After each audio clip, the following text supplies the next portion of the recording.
Hey Kyle, how you doing today? Good. How are you doing, Kelly? Good, thank you. I'm excited to talk about COTS, what it is and how it affects people out there doing business in the defense industrial services. So, what can you tell us? What is COTS?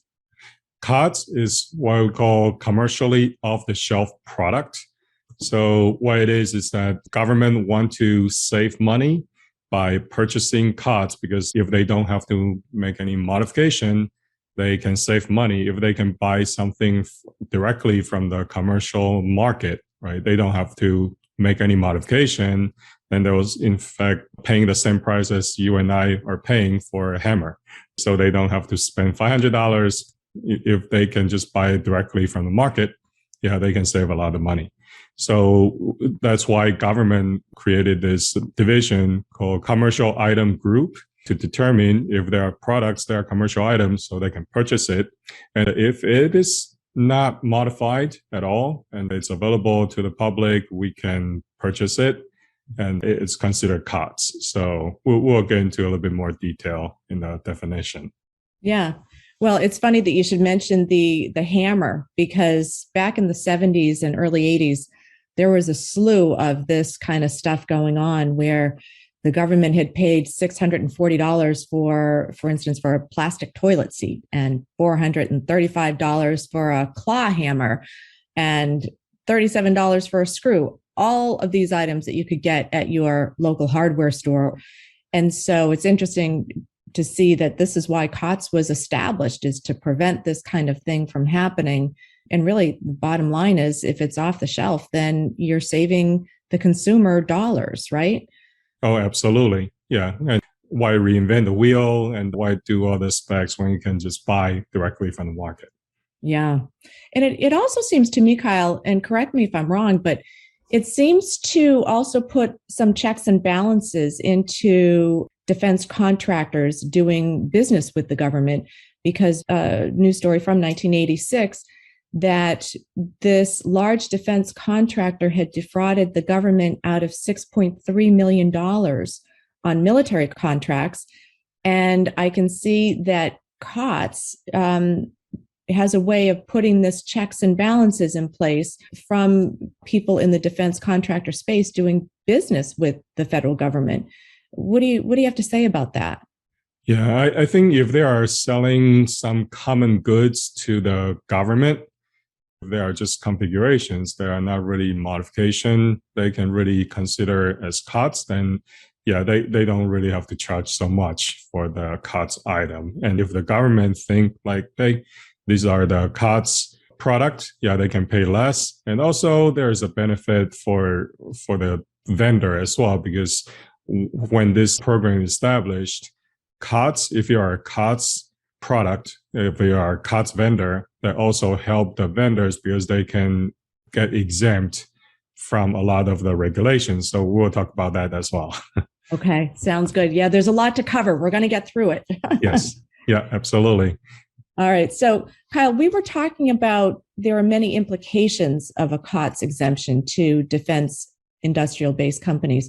What are some of those implications that we need to know about?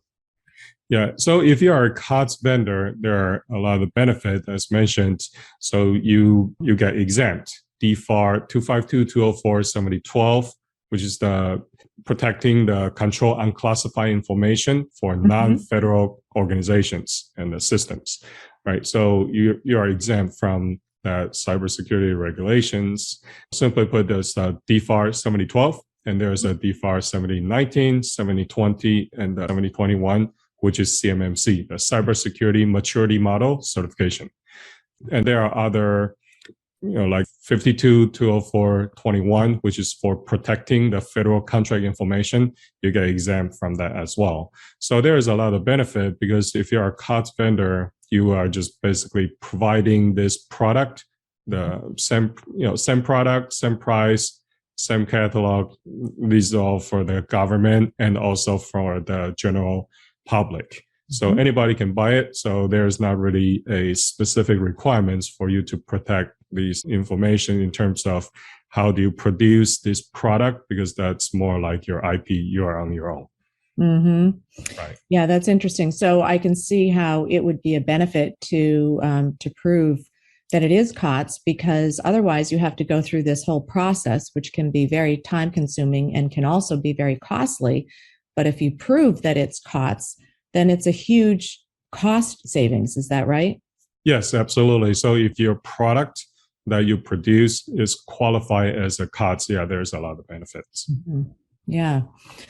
So, what are the authoritative FAR and DFARS clauses that spell out COTS exemptions? Can you walk us through some of those clauses? Yeah, absolutely. So FAR 12.103 and FAR 2.101, that specifies what is the definition for commercial item. And you will get into the definition of what is COTS, what is commercially off-the-shelf products.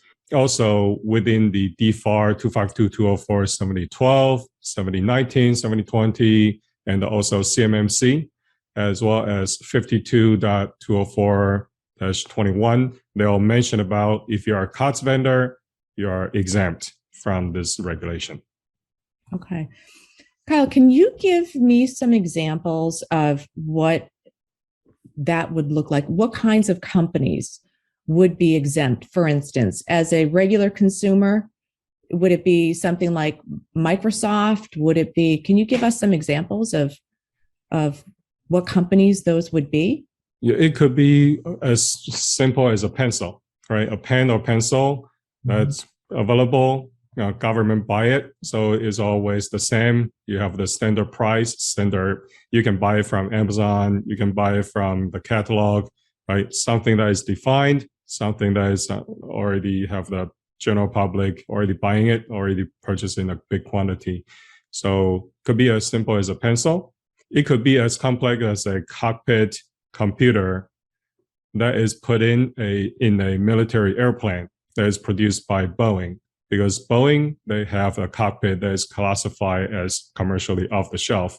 They might already be using this in some of their Boeing 727, 37, 47, right? So they already use it in their product, and anyone that have they want to buy it to fit into the commercial airlines, they can do it. Government, sometimes they buy these cockpit computers for their own use as well, because if they don't really make any modification, they can just change some configurations.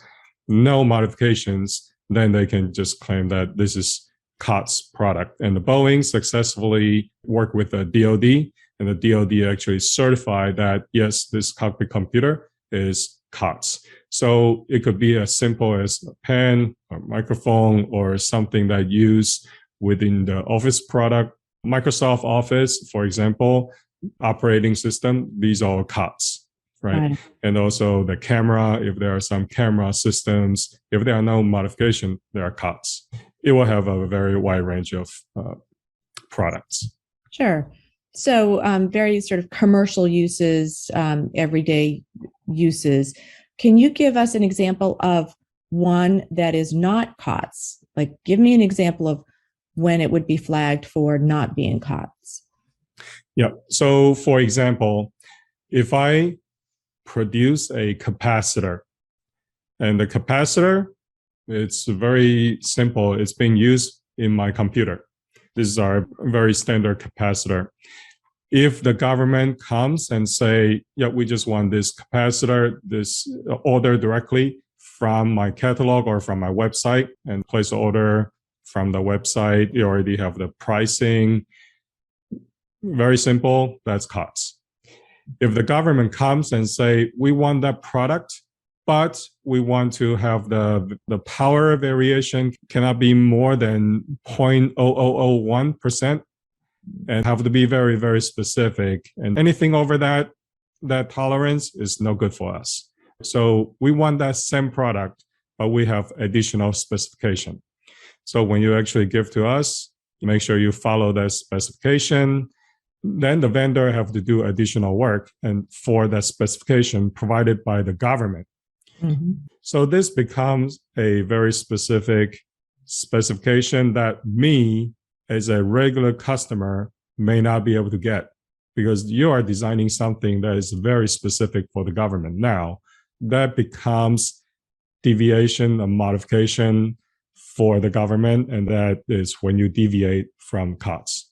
So when you have that specification from the government, that's no longer COTS, if it's not available to the consumer at all.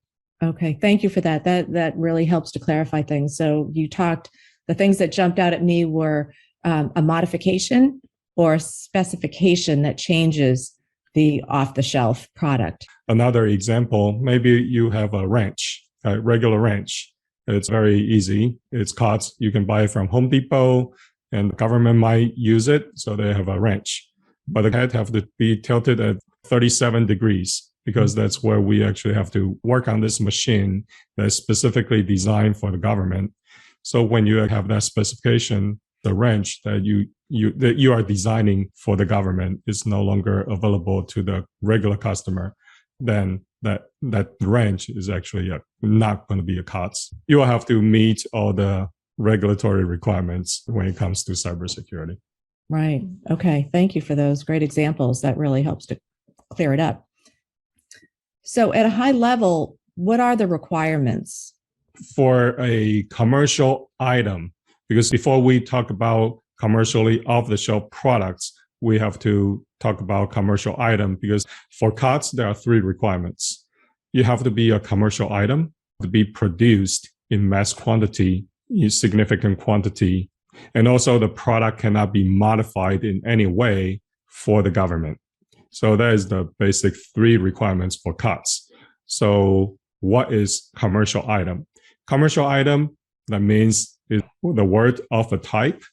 That means this product must have a market, must be used by somebody in the market, not just being used by the government. So it has to be what they call of a type, is customarily used by general public, non-government entities. So this product have to be sold to the general public or licensed to the general public, or has been offered for sale if it's not already been ready, right? But you have to be offered for sale or being leased or licensed to the general public.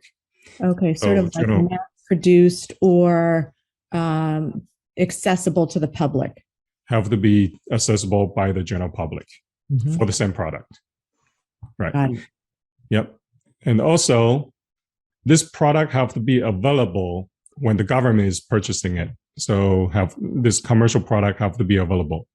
And also, you cannot have any modification, then it's no longer a commercial item. Because if there are some modification, you do make the product no longer available in the commercial market, or you have to charge more for the product, then it becomes non-commercial product. Okay? I understand. Yeah. So it sounds sort of like there's one that's a commercial item, and then there's something else that's sort of a custom item, something that's custom made. Correct. The commercial item is not something that you made specifically based on the government specification and not available to the general public. The pricing have to be available, right? So people can see how much it costs in your catalog on your website. So have to be very transparent. So when the government buy it, they know exactly how much it costs, and so is the general public. Okay. Yeah, that's a good way to ward off the $437 hammer. Yes, absolutely. So the high level, that's what it means when we're talking about commercial item. I see. So these are all great advancements that have happened in this area that are actually saving the consumer and the government money when it comes to products and services that are off the shelf. Right. Yep. Absolutely. So now we know if the product, it is commercial item. That's when you are qualified to go to the next level, determine if the product could be COTS, commercially off the shelf product, right? So now we want to see if the product has been sold in substantial quantity. I think it is going to be in the context of what the product is, right? If you are talking about Boeing, when they use the cockpit computer, they're not going to be sold in millions. right? But maybe there are going to be thousands. There'll be substantial quantity in that context. If you're talking about pen, I'm creating something that's a very specific pen that's going to be commercially available. Maybe you have 1 million and hundreds of millions of pens. Then you can actually say, yep, this is actually a very substantial quantity, right? You're creating this pen. I mean, pen is a simple example, but is a good example in terms of what is substantial quantity. We have dealt with companies that creates a very precision fluid dispenser, and we have to demonstrate that they have substantial quantity. And also, when you have substantial quantity, it's not just you have to have competitors that are producing similar product as well. So there's a market. So you have something to compare with. And how many percent of the market do you actually produce this for? Right? It could be 5%, 10%. You may own that 5% or 10% of the market, and hey, I produce this precision fluid dispenser, right? And they so in so many quantities, and we produce so many, then we know there's a market. This is a commercial marketplace. So we can satisfy and prove, say, this is a substantial quantity that's been produced by you. Then you have to see if there are modifications. If the company say, we do this specifically for the government, but we don't really do any modification because we do configuration changes. Anyone can make this configuration changes. We'll do it for them. Or they can make their own configuration changes. Then there's no modification. So there's a very, very distinct difference between modification and configuration. Modification is when you start changing or make some physical changes to your product. You have to cut something, or you have to change some of the characteristics of your product. That's modification. But if I only have to, say, change the settings within my product, just the change of settings, push a buttons. So that is considered configuration changes.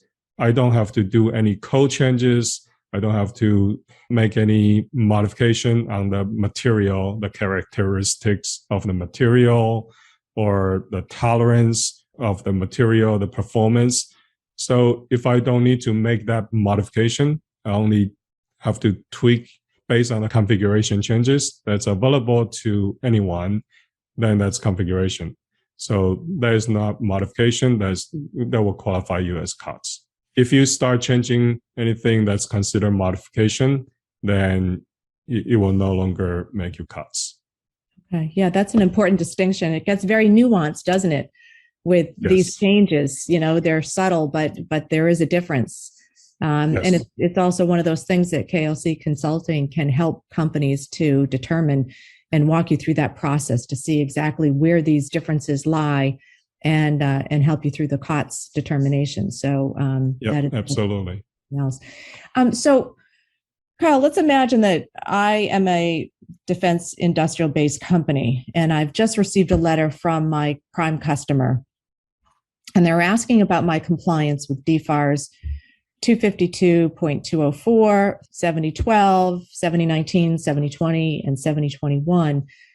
Does that mean that they've already determined that we don't qualify for COTS? What does that mean when I get that letter from my prime customer asking about my compliance?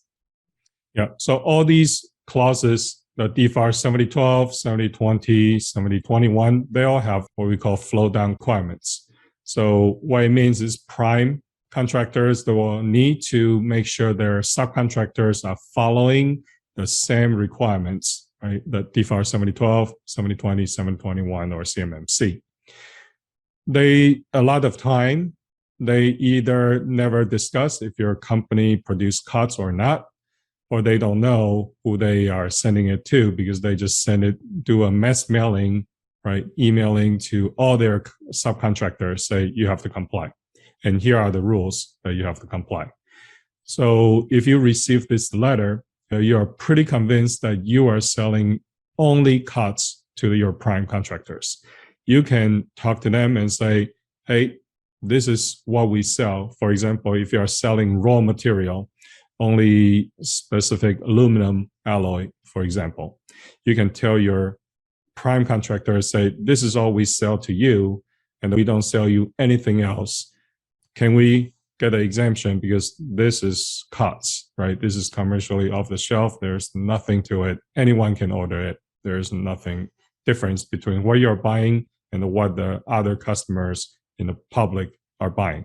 Right. So you can make that claim. Sometimes it's more sophisticated. You can talk to them and ask them, hey, we think we're COTS. They will give you something called COTS or commercial item or COTS determination form for you to fill it out. Once you fill it out, they will review and make that determination to see if you are a COTS vendor. We will have to go through that process. Okay.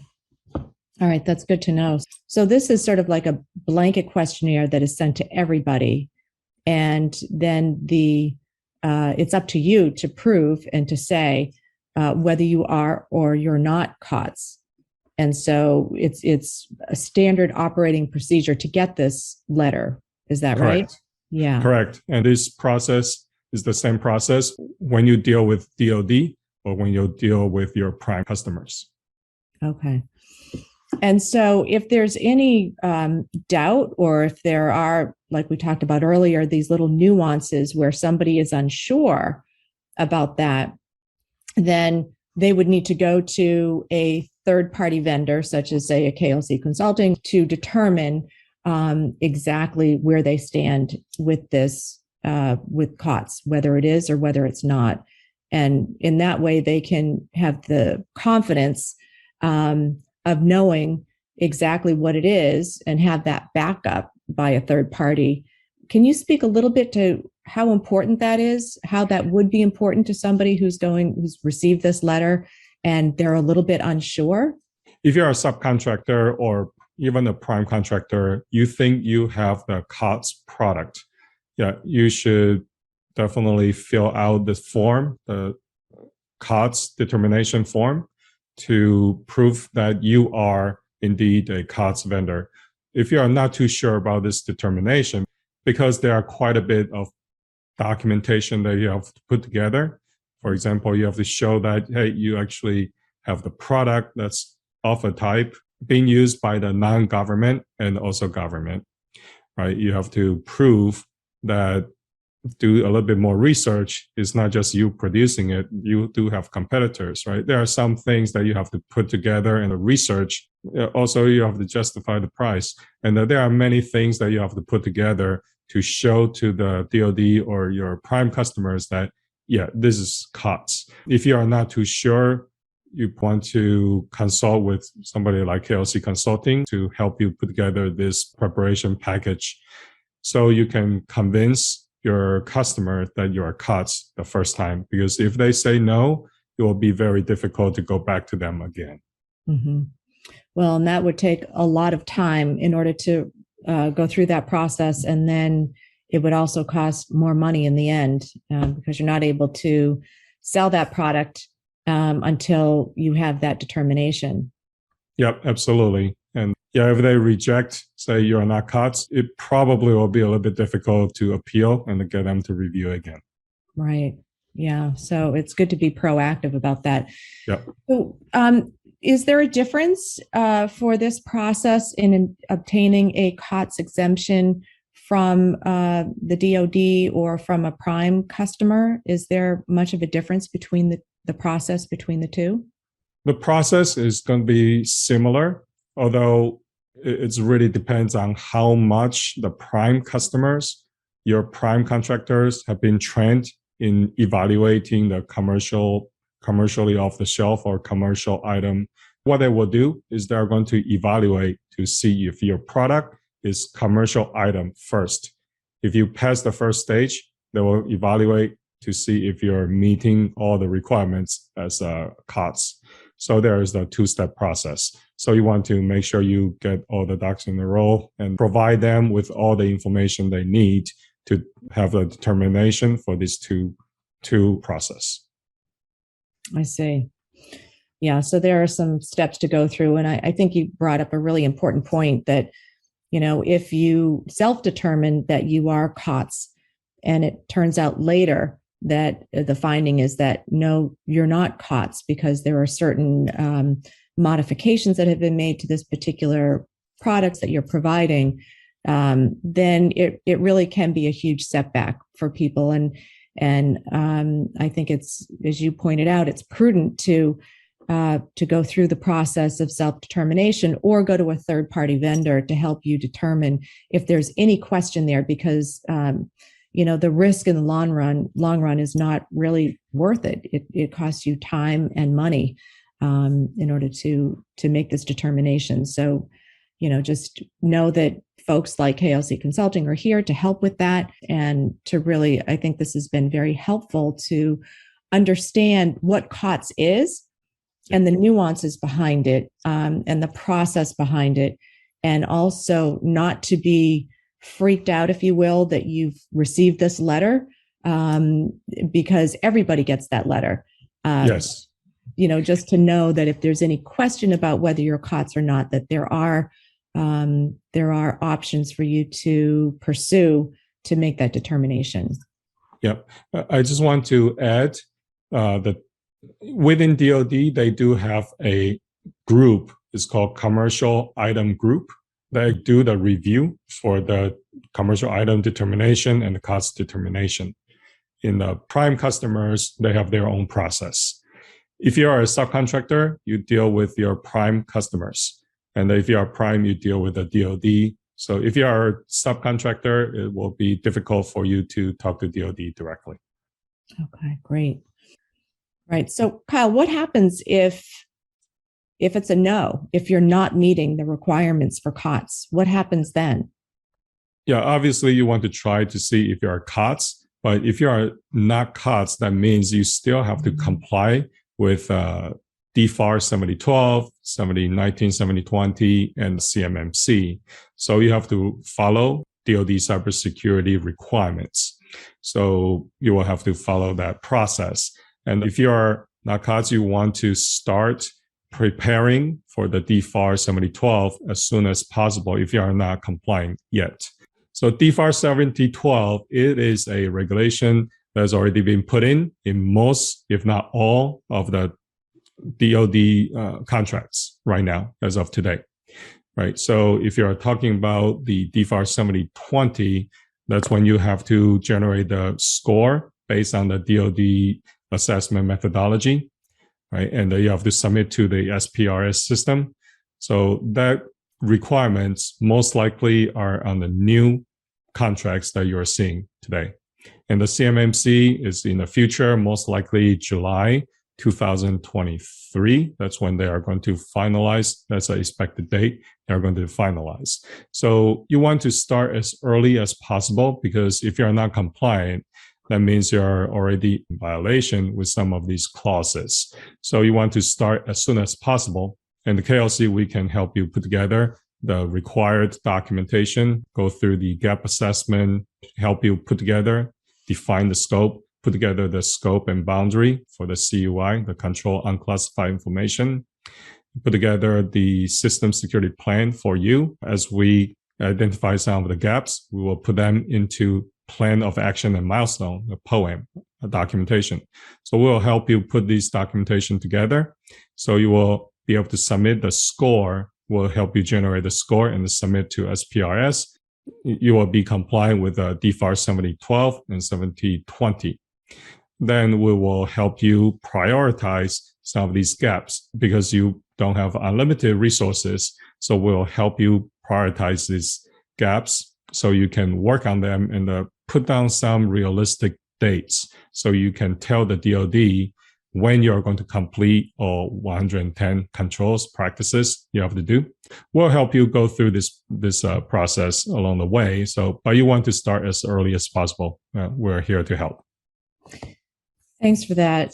And how long does this take? How long would this process take if somebody were to find out that no, they're not COTS, so now they have to go through this whole process? So the time frame really depends on your availability, your resources, your budget, right? And also the complexity of your system, how many sites that you have, physical sites, how many cage code that you have. So we'll see most of the companies that we deal with will start with 12 month. So give them enough time so they can plan it out. So not to cram everything into a very short period of time because that get everybody very stressed. So we want to plan something that is realistic as well. If there are something that you cannot do yourself, you want to outsource, you want to have the budget, plan for that as well. So I think we usually start with 12 months. It's all going to be on the case by case basis. Depends on all the different variables. Sure. And then how is it done? Do you, KLC Consulting, actually go into the client's workspace? Can you do this virtually? How does that work? Yeah, we usually do this virtually. So we don't need to be on the client's site, physical sites. The clients want to have us look at their physical security, then we can go on site. But most of the work is going to be done virtually. So we'll conduct a few Zoom calls to go through the interview so we can walk through the scope, identify the CUI data lifecycle, the input, storage, usage of the CUI, sharing, archiving and backup, and the disposal of the CUI, the entire lifecycle, define the scope. And then we'll get into, based on the scope, we define the boundary, then focus on the systems that are in scope, go through the 110 controls, identify the gaps, right? Do a gap assessment, document the SSP, doing the gap assessment, and make the recommendation. So that's typically how we work. And initially, it's very important to get the scope in place because a lot of time people overlooked the importance of having the scope.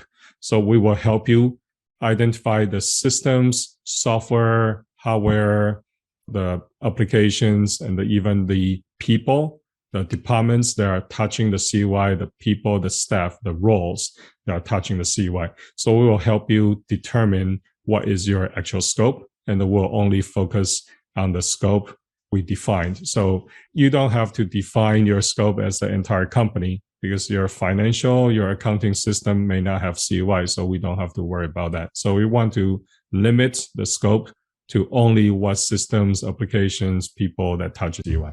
Mm-hmm. I can see why this would take about 12 months because even though it's very focused in scope, it's also very comprehensive. And you just talked about so many subcategories that are involved in this that I can see why it does take time, and you want to do it so that you're not overwhelmed, but you want to take the time to make sure that you go layer by layer to get it right. Yep, absolutely. So definitely want to pace yourself, but we will get there. Yeah. Well, Kyle, thank you very much. Is there anything else that you wanted to add that we haven't covered today where it's involving COTS or anything else? No, I think that's pretty much covered it. So start as early as possible. Try to get COTS if you think you're a COTS vendor. But if you're not COTS vendor, then start the cybersecurity compliance process as soon as possible. And we're here to help. So let us know. Excellent. Thank you so much, Kyle. All right. Thank you very much, Callie. Thank you. We'll see you soon. All right. Take care. Thank you. Take care. Bye-bye.